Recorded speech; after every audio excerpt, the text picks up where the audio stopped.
इस्लाम में कैसे मिल्कियत की विरासत की जाती है, आप इस वीडियो में पूरी मालूमात जान सकते हैं।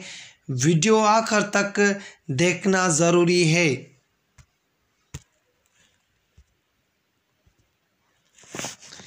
जायदाद की तकसीम में जायज़ हकदार। नंबर 1, साहब जायदाद मर्द हो या औरत, उनकी जायदाद की तकसीम में जायदाद के हकदार औलाद, वालिदैन, बीवी और शोहर होते हैं।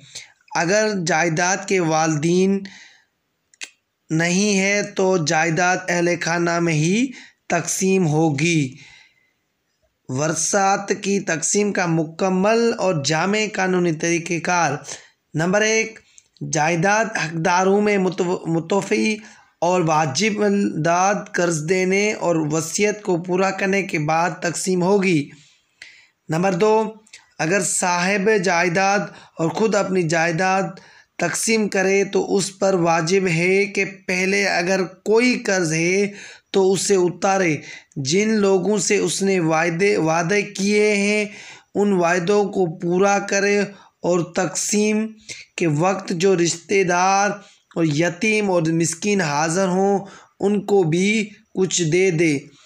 अगर बाप के वालिदैन यानी दादा या दादी जायदाद के तकसीम के वक्त ज़िंदा नहीं हैं तो उनका हिस्सा नहीं निकाला जाएगा।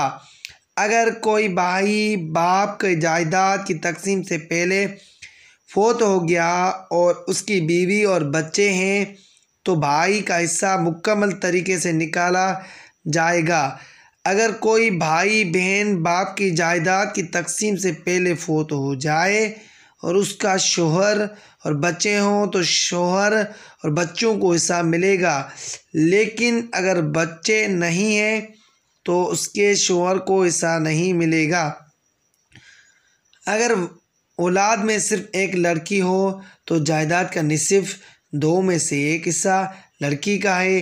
बेटी की बेवा के लिए 8वें हिस्से से 1 हिस्सा और बेटे के वालिदैन का छठे हिस्से से 1 हिस्सा है।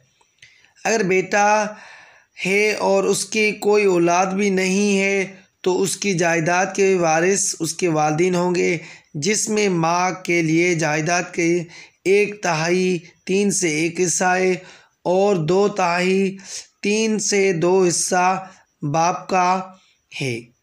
और अगर बेटे की बहन भाई भी हों तो उसकी माँ के लिए छठा 1 हिस्सा बाप को मिलेगा। बेटे की जायदाद में वालिदैन का हिस्सा।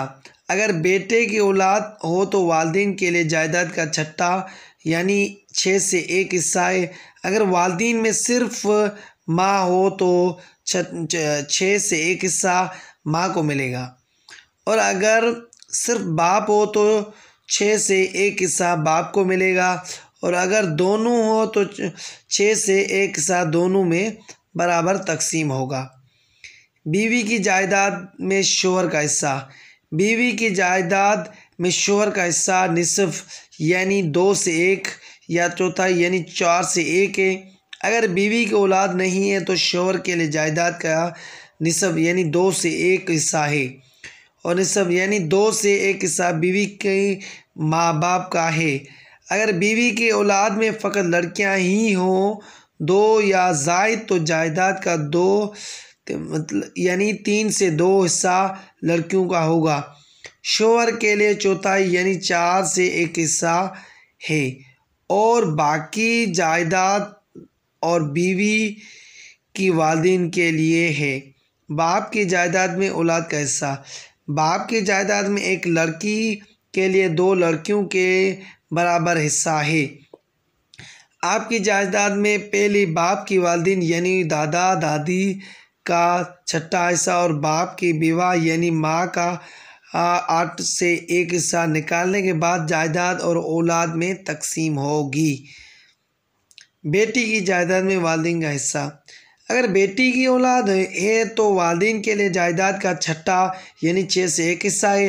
अगर वालिदैन में से सिर्फ माँ हो तो 6 से 1 हिस्सा माँ को मिलेगा और अगर सिर्फ बाप हो तो 6 में से 1 हिस्सा बाप को मिलेगा, और अगर दोनों हों तो 6 से 1 हिस्सा दोनों में बराबर तकसीम होगा। और अगर औलाद में सिर्फ एक लड़की हो तो जायदाद का हिस्सा 2 से 1 हिस्सा लड़की का है। बेटी का शोहर के लिए 4 से 1 हिस्सा और वालिदैन का 6 से 1 हिस्सा है।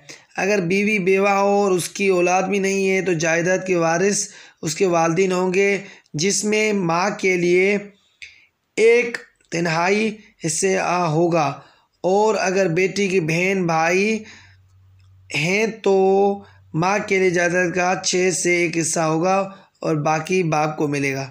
अगर वालिदैन यानी दादा या दादी जायदाद की तकसीम में वक्त ज़िंदा नहीं है तो उनका हिस्सा नहीं निकाला जाएगा।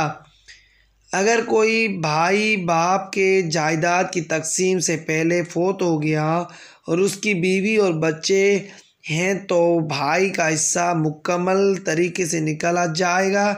अगर कोई बहन बाप की जायदाद की तकसीम से पहले फोत हो जाए और उसका शोहर और बच्चे हों तो शोहर और बच्चों को हिस्सा मिलेगा, लेकिन अगर बच्चे नहीं हैं तो उसके शोहर का हिस्सा नहीं मिलेगा। बाप की जायदाद में औलाद का हिस्सा। बाप की जायदाद में एक लड़की के लिए 2 लड़कियों के बराबर हिस्सा है। बाप की जायदाद में पहले बाप के वालिदैन यानी दादा दादी का 6वां हिस्सा और बाप की बीवी बेवा यानी माँ का 8 से 1 हिस्सा निकालने के बाद जायदाद औलाद में तकसीम होगी। बीवी की जायदाद में शोहर का हिस्सा। बीवी की जायदाद में शोहर का हिस्सा 2 से 1, 4 से 1 है। अगर बीवी की औलाद नहीं है तो शोहर के लिए जायदाद 2 से 1 हिस्सा और 2 से 1 हिस्सा बीवी की माँ बाप का है। अगर के औलाद में फ़कत लड़कियां ही हो तो ये 2 या ज़ायद तो जायदाद का 3 से 2 हिस्सा लड़कियों का होगा। शोहर के लिए 4 से 1 हिस्सा होगा और बाकी जायदाद बीवी के वालिदैन के लिए है।